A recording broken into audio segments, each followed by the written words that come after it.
Quiero que tomen sus Biblias y vayan conmigo al libro de Romanos.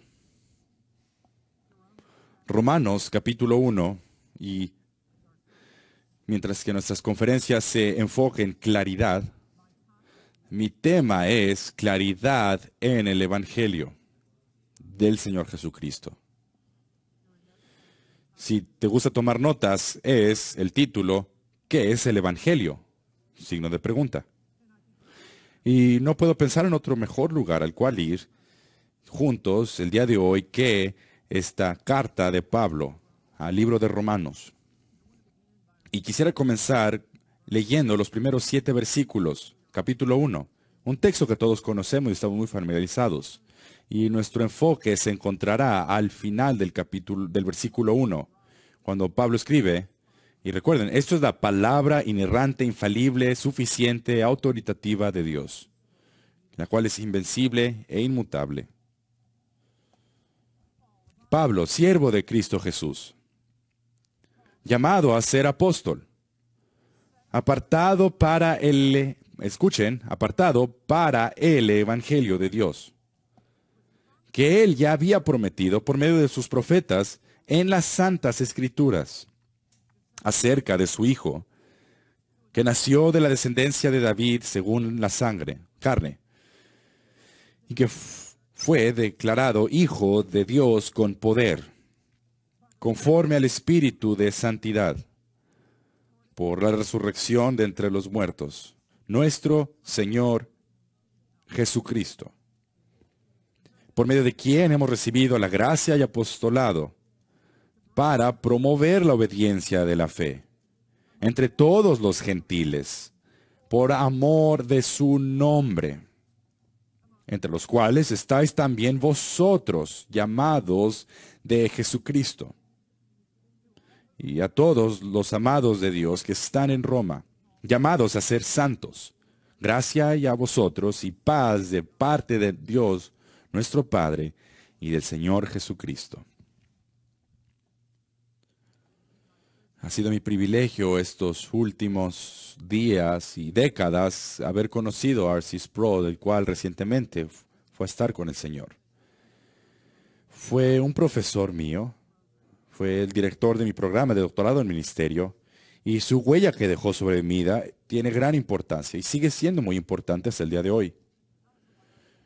Yo pude pasar mucho tiempo con el Dr. R.C. Sproul. Y recuerdo en alguna ocasión me dijo, Steve, yo he enseñado teología sistemática por décadas. Y yo siempre comienzo el semestre preguntando esta pregunta. ¿Qué es el Evangelio? Y esto era presentado a los hombres más inteligentes y destacados, los cuales han respondido sí al llamado de Dios sobre sus vidas, que han vendido sus hogares, han empacado sus maletas, han mudadose a otro país, a otra parte del mundo, sentarse en un seminario, aprender de eruditos, y a ellos les pregunta precisamente, ¿qué es el Evangelio? Dr. Sproul me dijo que estaba siempre confrontado con la realidad de cuán pocos estudiantes podían responder a esa pregunta con exactitud y bíblicamente. Me pregunto cómo responderías tú a esa pregunta. ¿Qué es el Evangelio? Tenemos que estar correctos de qué es el Evangelio. Pues estar errados en qué es el Evangelio es errar en lo que más importa, en tu relación con Dios. Errar en lo que es el Evangelio quiere decir que estarás tú errado en 1000 otros lugares en tu teología. Tener un falso entendimiento del Evangelio quiere decir que tú eres un falso maestro, un falso profeta. No saber qué es el Evangelio quiere decir que no eres salvo y vas camino a la perdición. No puedes estar en pie correctamente delante de Dios y no saber qué es el Evangelio. Entender el Evangelio es tan importante. ¿Qué quiere decir la palabra Evangelio?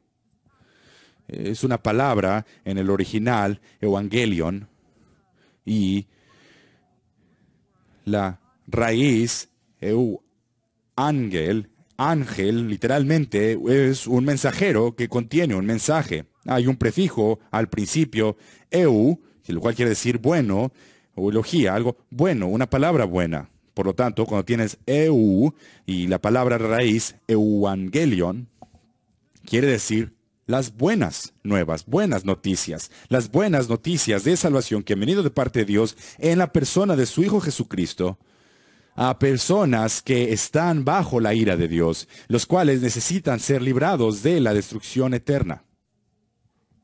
Las buenas nuevas. Y no solamente son buenas nuevas, son las mejores nuevas que cualquier persona ha escuchado. Martín Lutero, cuando él tradujo la Biblia a alemán, después de haber sido secuestrado y estar en el castillo de Wittenberg, él estuvo traduciendo la Biblia, lo que en 1522 salió. Cuando él llegó a esta palabra, evangelion, ¿cómo traducirla? William Tyndale, unos años después, lo traduciría nuevas que dan gozo. Y Lutero, antes de traducir esta palabra, escribió, evangelion quiere decir un buen mensaje, buenas noticias, un buen reporte, lo cual alguien canta y dice con gran alegría. Por lo que cuando David, él conquistó a Goliat, el buen reporte que trajo ánimo a los judíos, que su enemigo terrible había sido matado, que habían sido liberados, y el gozo y paz que les había sido otorgado, lo cual los incitó a cantar y a bailar y estaban felices por las buenas noticias. Lutero escribe, así es el Evangelio, buenas noticias de Dios, es un buen mensaje, es un buen reporte, el cual ha sido dado a todo el mundo, proclamado por los apóstoles. Dice la verdad acerca del verdadero David, que peleó contra la muerte y el pecado y el enemigo, y los conquistó. Y por lo tanto, él rescató a aquellos que, sin mérito propio, habían sido captivados por el pecado, estaban plagados por la muerte y el pecado. A ellos los hizo justos, les dio vida, los salvó. Ellos fueron rescatados por Dios. Hermanos, el Evangelio es las noticias más hermosas que el mundo ha escuchado. Y Romanos es esta carta de Pablo, la más grande que él escribió. Cuando abres tu Biblia hay 21 epístolas. Y cada una de nuestras Biblias, Romanos es la primera epístola. No fue escrita al principio. Fue la séptima epístola que fue escrita. Fue la sexta epístola que Pablo escribió. Santiago, Gálatas, Primera Tesalonicenses, Segunda Tesalonicenses, Primera de Corintios, Segunda de Corintios. Todos fueron escritas antes de Pablo de manera cronológica. Pero cuando llegaron a poner el orden del Nuevo Testamento, Romanos siempre fue expuesta al principio de las epístolas. Y conforme Pablo escribe en la carta a los Romanos, es para presentar el Evangelio de Jesucristo, y las otras 20 epístolas, de alguna otra manera, apoyan aquello que Romanos enseña. Lutero llamó a Romanos la puerta del cielo. Lo llamó una puerta abierta al paraíso. Lo llamó la parte más importante del Nuevo Testamento. Lutero dijo de Romanos que era el Evangelio desplegado. No puede ser leída demasiado, ni puede ser meditada demasiado. Por lo que cuando pensamos en tener claridad del Evangelio, quiero ver con ustedes esos primeros 7 versículos, si el tiempo lo permite. Tal vez a lo mejor vemos solamente la primera parte del primer versículo, no lo sé.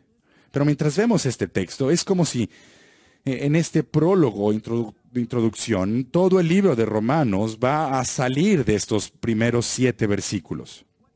Lo que Pablo tiene que decir acerca del Evangelio se encuentra de manera concentrada en estos primeros versículos.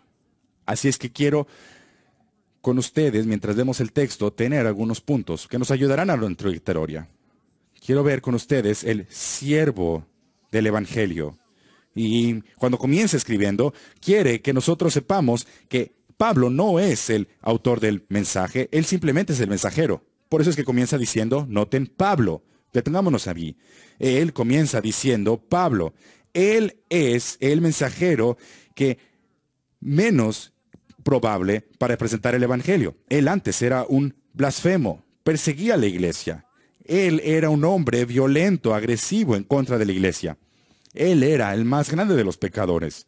Él es quien más atacaba el Evangelio. Y a él, exactamente lo escogió Dios para ser su mensajero. Continúa, siervo de Cristo Jesús. Es decir, él es un siervo, un esclavo, habiendo sido comprado por su maestro, su amo, para hacer la voluntad de su amo. Es llamado apóstol, soberanamente elegido, llamado con afecto, apartado desde el vientre de su madre. Y dice que ha sido él llamado a ser apóstol y apartado para el Evangelio. Este es el llamado más grande que puede ser encomendado por Dios a cualquier persona, especialmente a cualquier hombre que sea llamado para predicar, que sea apartado para el Evangelio de Dios. No hay llamado más grande bajo el cielo que ser apartado para el Evangelio de Dios. Charles Haddon Spurgeon dijo que si Dios te ha llamado a ser su siervo, ¿por qué tú disminuirías tu posición a ser rey? Pues es el llamado más grande que existe.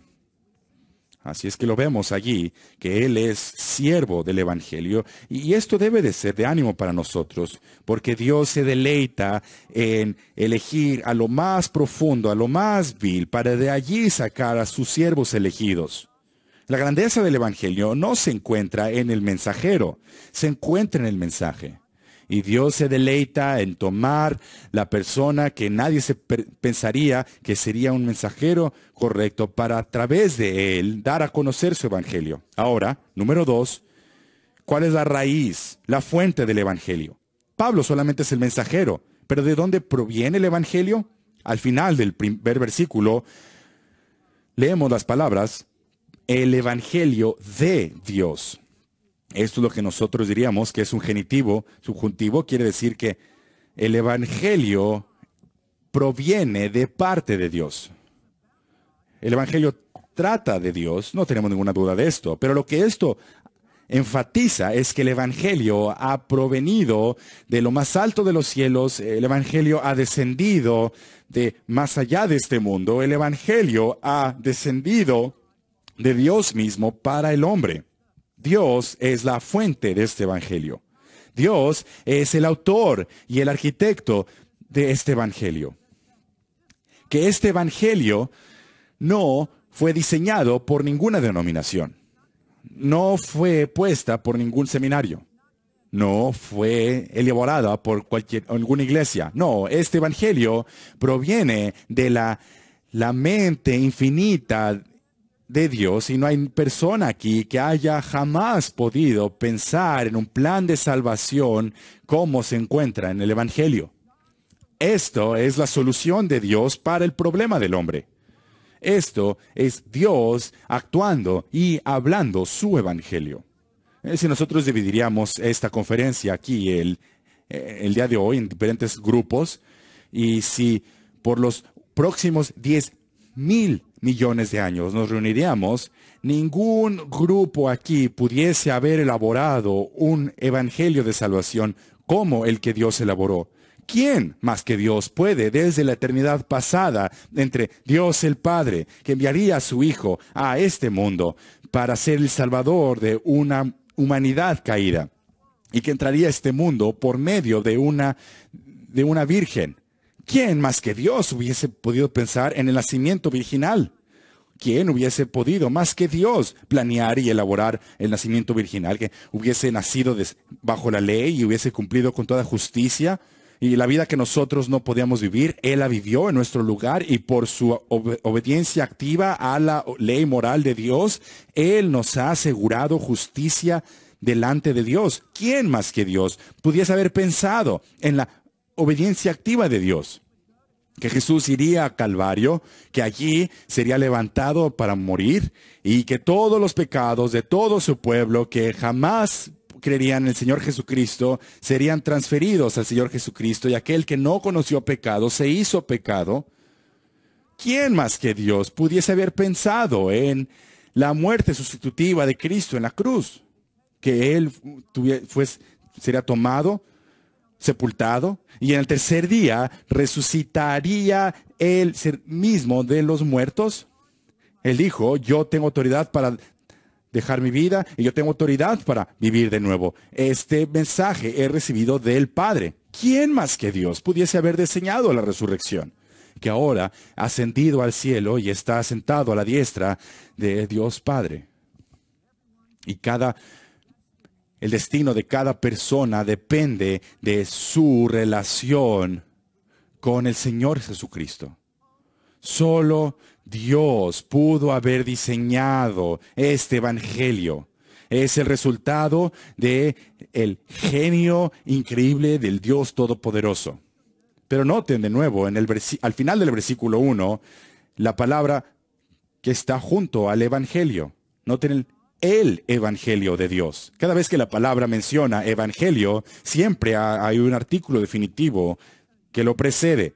Notarán en el versículo 9, la predicación del evangelio de su Hijo. Lo mismo en el versículo 15, estoy de anunciar el evangelio. Mismo versículo 16, no avergüenzo del evangelio. Esta es la exclusividad de la salvación que se encuentra en el evangelio. No dice un evangelio como si fuese uno de muchas posibilidades. Hay muchos caminos que guían al infierno, pero solo hay un camino que guía al cielo, y es por medio del Señor Jesucristo. Proverbios capítulo 12, versículo 4. Dice, hay un andar que le parece justo a las personas, pero el final de él es la muerte. Jesús dijo, yo soy el camino, la verdad y la vida. Nadie viene al Padre si no es por mí. Cuando Pedro se presentó delante del Sanedrín, dijo, y no hay salvación en ningún otro bajo el cielo, dado a los hombres, en el cual podamos ser salvos. Y Pablo dijo lo mismo en 1 Timoteo capítulo 2, versículo 5. Hay un Dios y un mediador entre Dios y el hombre Cristo Jesús, el cual se dio a sí mismo en rescate por todos, testimonio dado a su debido tiempo.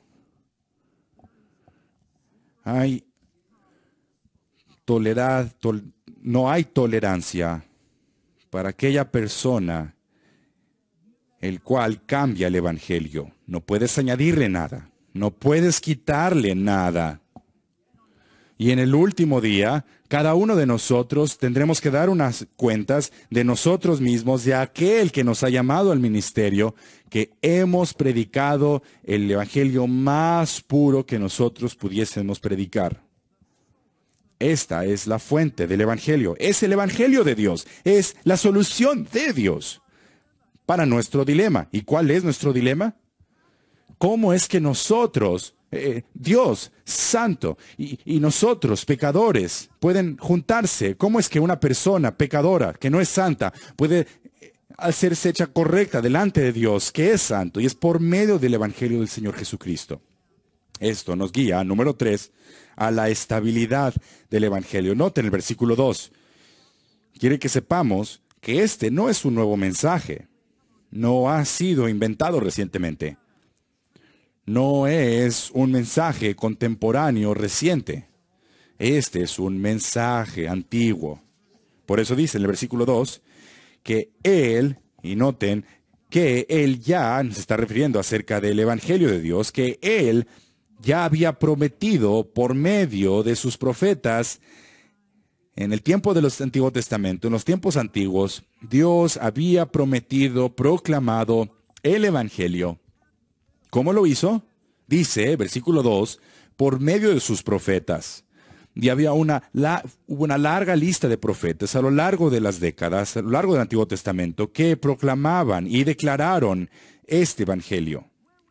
¿Dónde encontraríamos este evangelio que los profetas proclamaron?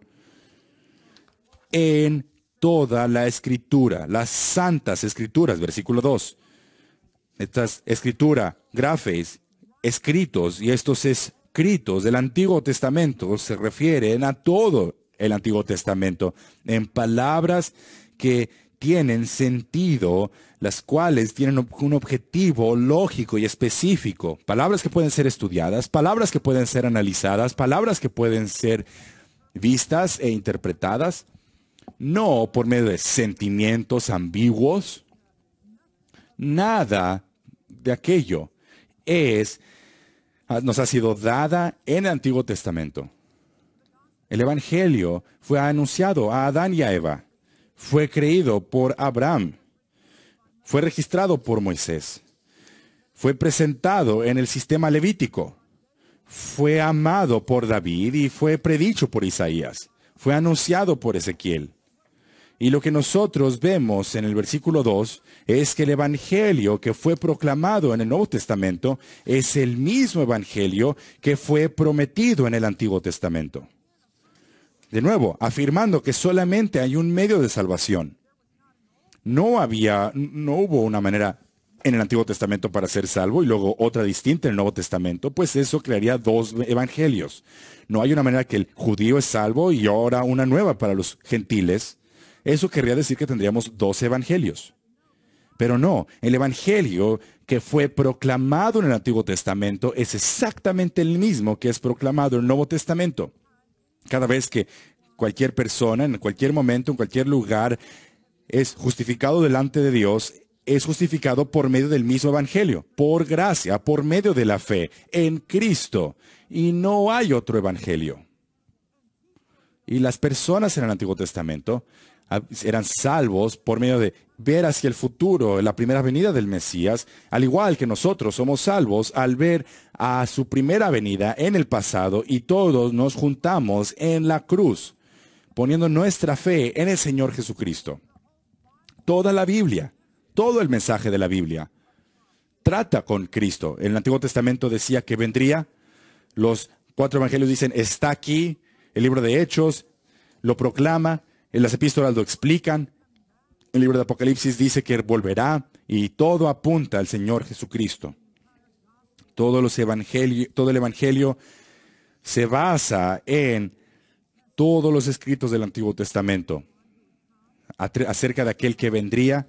Fue profetizado a lo largo de las Escrituras que él nacería de una mujer en Génesis capítulo 3, de la simiente de Abraham, Génesis 17, de Isaac, Génesis 21, de David, Salmo 132, que nacería de una virgen y sería llamado Emmanuel, Isaías 7, que nacería en Belén, Miqueas 5, que sería adorado por grandes personas, Salmo 22, que sería llamado de Egipto, Oseas 11, que habría alguien que vendría antes de él para preparar su camino, Isaías 40, que sería un profeta como Moisés, Deuteronomio 18, que sería un sacerdote de acuerdo al orden de Melquisedec, Salmo 110, que comenzaría su ministerio en Galilea, Isaías 9, que vendría al templo, Malaquías 3, que sería marcado por humildad, Isaías 40, que no tendría pecado,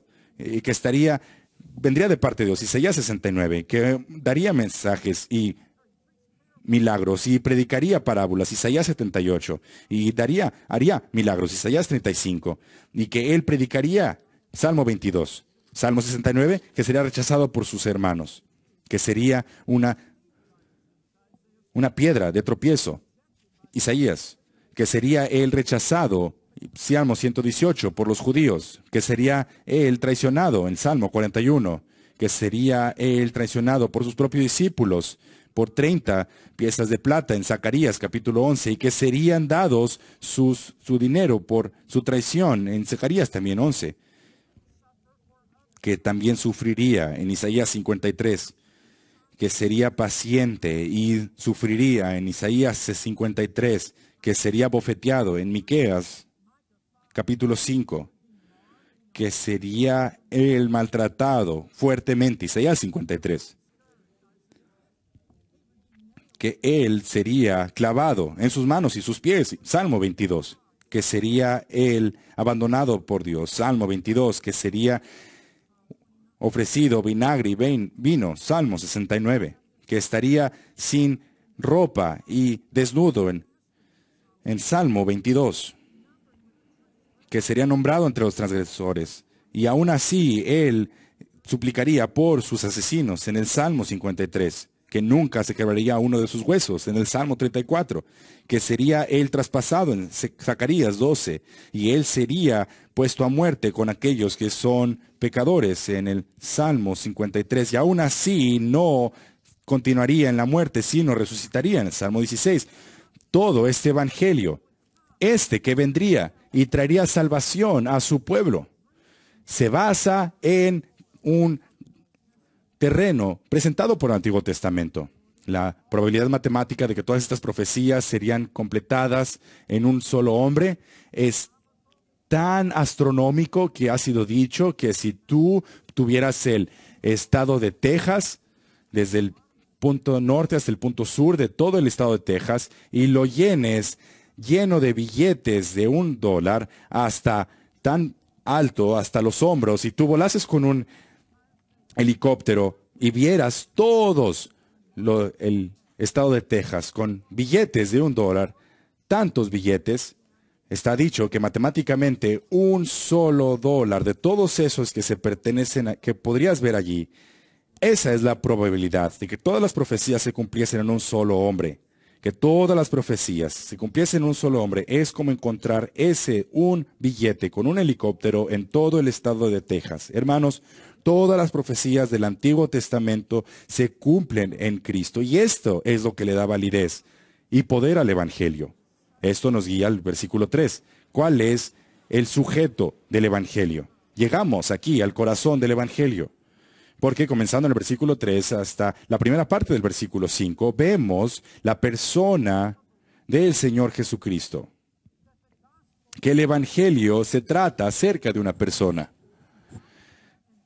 Y Pablo dedica la mayor parte de este prólogo inicial no al sujeto del Evangelio, sino a la sustancia del Evangelio. Y ahora comienza a hablar acerca del Señor Jesucristo.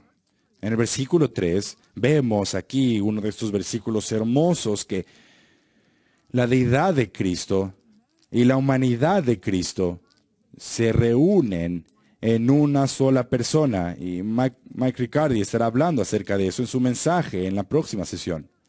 Aquí vemos uno de estos versículos que es casi como si el universo se está contenido en un solo pedacito, en un solo versículo. Habla acerca de la deidad de Cristo. Dice acerca de su Hijo.